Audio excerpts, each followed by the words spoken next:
Federation of Public Transport Operators, that is Umbugu Kanoru. Let's cross over to Nakuru County and talk to our reporter, Elphas Lagat. Elphas, paint for us a picture of what's happening in Nakuru County as we speak right now. Well, Brenda, indeed, the crackdown on public service vehicles is happening on a sweeping scale. This shuttle was headed to Busia, not ways. Of course, this section, the chevrons, or rather the reflectors here. This vehicle was nabbed by the traffic officers because of failure to adhere to ensure that this section of the chevrons is very clearly well painted out.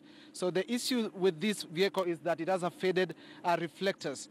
Of course, now we are at Naivasha, just outside Naivasha police station, where close to 20 public service vehicles have been nabbed across the roadblock in Naivasha roadblock. Of course, we have passengers who are heading to the western part of the country who are stranded just right here. Let me just engage some of them to just tell us exactly how it happened. Habari yako, tuambie jina lako, ulikuwa unaelekea wapi? Naelekea Busia. Ilifanyikaje? Polisi walisemaje mpaka ikafika wakati ambapo gari ilikamatwa? Tumekuja na dereva kufika hapo roadblock. Tukaambiwa tuweke dereva aweke gari kando. Wenye aliweka gari kando wakaenda inspection. Wakaitisha picha. After picha wakamuitisha driving license. Akamwambia atoke nje. Dereva kutoka wakaenda wakaongea. Kurudi dereva anatuambia ameambiwa apeleke gari police station ambapo shida ya hii gari ni chevrons. But dereva naye tangu tukuje hapa amejaribu kwenda kutusimamia ili tuweze kuendelea na safari, lakini sasa we are here for more than 1 hour kwa sababu ya chevrons. So right now we are stranded, we don't know what to do. Na pengine safety belts na mwendo wa kasi, dereva alikuwa anaenda na 80 na mlikuwa mmefunga safety belts? Okay, kwa safety belts tulikuwa sawa, hata polisi mwenyewe aliangalia akaona iko sawa. Kwa speed dereva alikuwa sawa. Siwezi sema ati alikuwa na overspeed ama hakuwa na overspeed. Sawa. Pengine jina lako, ulikuwa unaelekea wapi na una support mambo ya crackdown? Naelekea hizi sehemu za Tarbo. Tulikuwa tunasafiri vizuri sana. Tumefika pale Naivasha roadblock, ndipo traffic wakasimamisha gari letu hili. Wanasema hizi reflectors zimefed. Ambapo tunaona sioni kama ni haki kwa sababu pale naona ziko sawa kabisa. Hapo wale ulikuwa umeniambia pengine mna connect, au una connect ukielekea wapi? Kuna wale mimi si connect, kuna wale wana connect to Busia cause hii inafika Bungoma. Alafu ndio wale wengine wa connect to Busia. Shukran sana. Of course, Brenda, these are passengers who are heading to the western part of the country. It is something that authorities are saying this time round, it is not a knee-jerk reaction, that they will ensure that all PSV are compliant. Of course, there is a numerous spelled out fines, or rather legal action that will be taken on non-compliant operators. Of course, to this stage, between 25 and 35% of drivers and conductors are not properly licensed. 15% of vehicles are not well licensed as well. And that necessitated the need to make sure that the crackdown and ensure that PSVs are compliant. Now, I'll hand over to my colleague, Francis Mutalaki. Stand by. Well, a very good morning, Elphas from Nakuru County here in Mombasa. This is the situation. We are within Kongoya area in a place known as Lights. And as you can be able to see, this is the situation here. There are no PSV matatus currently, and this has been the situation since early in the morning from 6 a.m. No PSV matatu, and this area is very key to the economy of Mombasa, given that the PSV matatus that apply to this route all the way from Kilifi County, from Twapa, they must use this road when accessing to town all the way to Nyali Bridge and to the CBD of Mombasa. Also, the residents of Kisauni area have to use this road, and so that tells you that many of the PSV matatus are not there, and they have been able to experience some challenge in terms of going to town to be able to carry their daily activities, as well as the residents of Nyali constituency. They have to use this route to be able to access town. But I have some residents of Mombasa here who want to engage them in this conversation so that we can be able to have their feeling. Maybe unaweza tueleza majina yako, alafu shughuli ya leo imekuwa vipi kuhusiana na masuala ya usafiri? My name is Jesse Kigera from Baburi, a resident of Mombasa. This morning I came all the way from Baburi trekking all around. I'm a student. Now I'm heading in town to school. It has been very much challenging, trying to imagine that this will happen for quite some time. We don't know, we may not predict. But what I have to say, as an ordinary Kenyan, who is also patriotic to his own country, that there is some challenges, and of course the government should watch on it. And of course, we have reached hope. We have reached hope for our country. But what I have to urge my fellow Kenyans, that there is hope. I see dawn coming. We should not give up. Let us carry on. Let us remain strong, because there is dawn. Wamiliki wa matatu unaweza kuambia nini? Naweza kuambia tumehangaika sana, na sasa ningewaambia tu wajaribu kukabiliana na hizo mashati ambao wamepewa, because there is also need for us to think in an open-minded way to see that they have importance. These policies are not there to decorate, but they are there to be followed. They are there to serve the interest of Kenya. So they better cope with it. That is my advice. They have no option, because on the other hand, we have seen what they have resorted to. Asante sana. Wewe maoni yako ni yapi? Umeweza kumsikia venye nimesema? Sorry. Jina langu mimi ni Jamal Jomo Kidhuka. Mimi bwana nitazungumza kidogo kwanza, tuwe kofia alafu Wakenya kuone vizuri, sivyo? Nazungumza Kiswahili, maana Kiswahili ni lugha yetu. Ushaona bwana? Viongozi wetu tunaweza sema bwana hatujali sisi. Kwa sababu kama ungekuwa unatujali sisi, wakiweka zile sheria za matatu ama pengine vikatalizo ama pengine vikwazo vingi, watu wa matatu wapate kushindwa kustahimili ama kushindwa yani kuondoa matatu barabarani. Wangelijua sisi kama viongozi tunatupenda, wangelijua matatu zikiwa hazipo ni njia gani tutatumia uchukuzi tupate usafiri sisi wananchi. Asante sana. Tafadhali sana ningomba njia kidogo hapa tuweze kuona. Kuna mizigo nimeona pale. Tafadhali. Alafu bwana njoo hapa. Maana yake wewe ni mmoja nimekuona umeweza kubeba mizigo hapa. Songa karibu na sisi. Brenda, as you can see, these are some of the businessmen and traders are from Kongowea market. Majina yako alafu nieleze ulifika huku saa ngapi na umekuja vipi? Mimi nimerauka saa 12 kutoka Njomvu.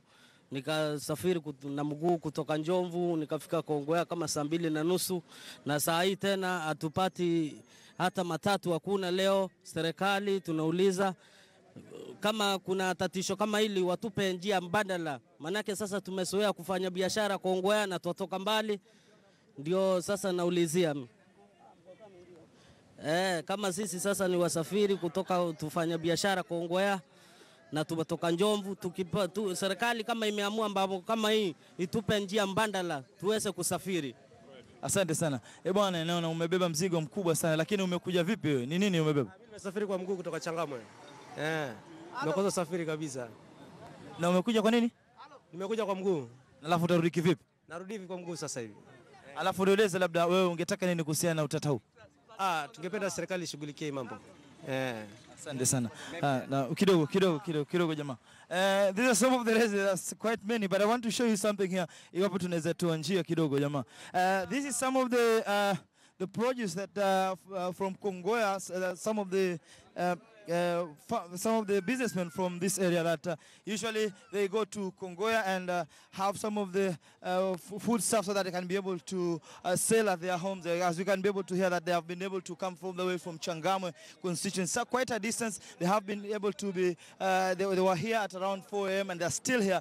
There is no transport for them to be able to head back to Changamwe and areas such as Jomvu. Some of the constituencies that are here in Mombasa County. And so this is the situation that is happening here in Mombasa. Currently, there are no matatus plying in major routes here in Mombasa. Thank you, Brenda. Thank you so much, Francis Mtelaki. Mtelaki, let's listen into what the Secretary of the Federation of Public Transport Operators, that is Mbugu Kanoru, is talking to us from a City Center studio, has to say. Mr. Kanoru, from our studios, I'm sure you might have been able to see the sort of frustrations that Kenyans are going through. We really apologize for that hiccup that is facing those passengers or our customers today, maybe and tomorrow, but a solution is going to come. And what you are saying is kindly. It is not that matatu operators or the federation is opposed to the rules and the regulations that regulate the matatu sector. No. All what you are saying is that whatever is going to come over here, let's kindly be involved. There is issue of graffiti. I remember then I was in working, and the president himself said the issue of graffiti is okay. But somebody also is coming and saying graffiti should not be there. And graffiti is really employing so many people. But what we said, it is not supposed to be harmful, it's not going to promote drugs. But somebody comes over there and says, this vehicle has got a tint. For instance, the names of vehicles that are issued on the sun visors, you're being charged and arrested, the number plates are being plugged for having something called tint. And there is nothing like called trink. You can see there's graffiti. How can we be able to rein in cartels over here if you're not going to offer jobs to these boys to do graphic work on the matatus? There's a lot of money that goes to matatu. Look at the sun visor itself. It's usually a name that is usually embedded on vehicles at the, what do you call it, the windscreen. But that is, how can it compromise on security, on safety of passengers? These are some of the issues that you are saying. Don't arrest. And Mr. We're also saying there's something called notice to attend court. Yes. Mr. Kanoru, and of course you saw what a reporter in Nakuru County had to say, Elfas Lagat, and we saw that a matatu was nabbed and it's at the police station. This is because of the reflector. It means the government is going beyond some of the rules they put in place, and they're also going to check insurances and the body builders of these matatus. Brenda, that's a very good observation from Nakuru over there. When you talk about reflexibility, we want to see what is reflective material in a vehicle. There is aluminum, there are foils that you use in a matatus. Is that reflective? And also what happens with the law is that all windows are supposed to be clear. If you put any declaration, that is wrong and it's an offense. But what happens? Currently? If an enforcement officer comes and checks your matatu and finds there is no fault, he'll have to say, I suspect this vehicle to be faulty, so we have to put it for inspection. And this is where the problem is. And this is where the elephant is. And we want to tell Dr. Matiang'i, the Cabinet Secretary, the problem is within his department. And it's the one that we want him to address. The moment this thing is going to be addressed, normal flow is going to be there. There is nobody who is going to compromise on road safety or the safety of passengers. Right, and two last quick questions as we wind up this conversation, Mr. Kanoru. Let me just give you the right Traffic Act COP 403 that you also have an issue with, because you say that you also took issue with the conflict of the NTSA and the Traffic Act Chapter 403. Let me just read that for you. The Traffic Act Chapter 403, and it says the objective of this bill is to amend the Traffic Act CAP 403 to vest ownership of motor identification plates on the Kenya Revenue Authority, that is KRA, and to require surrender of the plates to the Registrar of Motor Vehicles once a motor vehicle is transferred from one person to another. Matatu operators, matatu owners have an issue with this act, and of course, they're saying that it contradicts the rules of the NTSA. What we ought to do, and that's what we're saying, NTSA or the government seems that all matatus are owned by SACCOs and company. This is not the issue. Individuals do own those matatus on the road. Then they are taken to the SACCOs and the companies to be run or to be managed by them. Some on franchise, others on other engagement. And this assumption that everything is owned by the SACCO or the company is where now we are telling NTSA and the government, can you gazette this? Can you gazette this level regulation so that it can be anchored somewhere in law, such that the SACCO or the company can be able to take charge? But before that, that's where we are going to have a problem. All right. Mr. Kanoru, just I'm sorry, finally, Brenda, there was the issue of, yes. Just say quickly so that I'd like us to There was the issue of number plates. Okay. Yeah. In terms of vehicles transfer, that one we were for it, and that's why we were saying ensure there is self-regulation that is anchored within the law by the NTSA Act, operations of 2014, 2013, and the Traffic Act. This is not there. That's why we're saying these are directives. All right. But if it is anchored within the law, the SACCO or the companies will be able to manage. All right, Mr. Kanoru, I'll just keep you for a minute as we wind up because I'd like you to respond to my last question. But before that, let's listen in to what the National Transport and Safety Authority has to say, and that is Francis Major, who has expressed its support for the crackdown. Now, the NTSA Director General, Francis Major, says the authority expects full compliance from the public service operators. But for those who are following the law and they are compliant, there is no one who should be scared.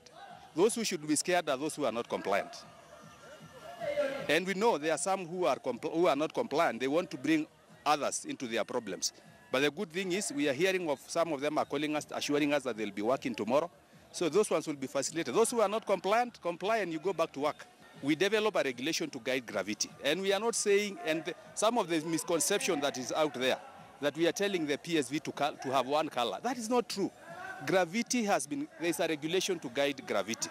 The only thing we are saying, don't apply your gravities on the windows. Those who are outside should see what is happening inside the vehicle, clearly. But on the other side, there's a law that guides gravity. There's a regulation that is in place. So nobody is saying gravity is going to be killed. I think those who are doing that are those who want to bring confusion. For us, NTSA, we are not on the road.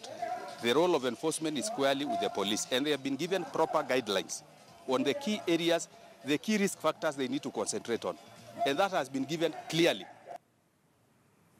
All right, Mr. Kanoru, you've heard what Francis Major has to say, the Director General of NTSA, and of course also responding to your statement about graffitis. They don't have a problem with graffitis being on matatus. It should not, you know, hinder what passengers or people outside can see when it comes to when it comes to the window, because some matatus have graffitis on the window. You'll respond to that, and also the fact that he says it looks like matatu operators are not ready to comply or have not complied with the traffic rules are the ones who are protesting. You'll also respond to that. And finally, as we wind up this conversation, are you trying to twist the government by making the public suffer through withdrawing your services from your customers?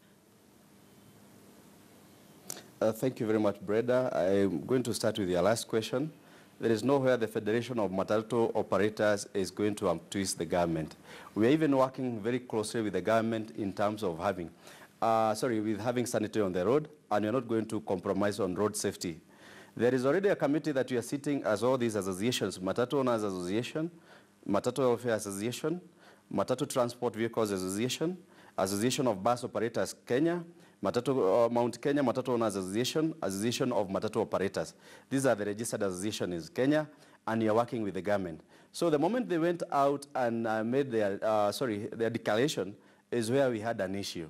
We are not going to compromise on the road safety of people, and we are not going also to twist the government. We are working closely with the government, and everything is going to be back to normal at the moment we have this conversation. On issues of graffiti, I think the Director General has said that we are causing this confusion. No, he needs to come on the ground and see what is happening at times. Not that he comes to enforce the laws. These directives that they give, they are conflicting, such that even if you talk with some officers, they will be able to tell you, sisi hata hatujui tutafanya nini. And that's what I'll tell you as somebody who is on the ground. And finally, this issue of CAP 403, NTSA Act, and KRA, we need to sit down and see how best we can do it rather than having directives being issued. There is this name called crackdown. Crackdown, I think it was used a long time ago, even before Kenya became independence. We have we have circles that are operating, companies, associations, whereby we can be able to channel all our communication and things will come on very well. All right. But the moment you arrest a driver, you say you want the owner, and the problem is, Breda. All right. And thank you very much.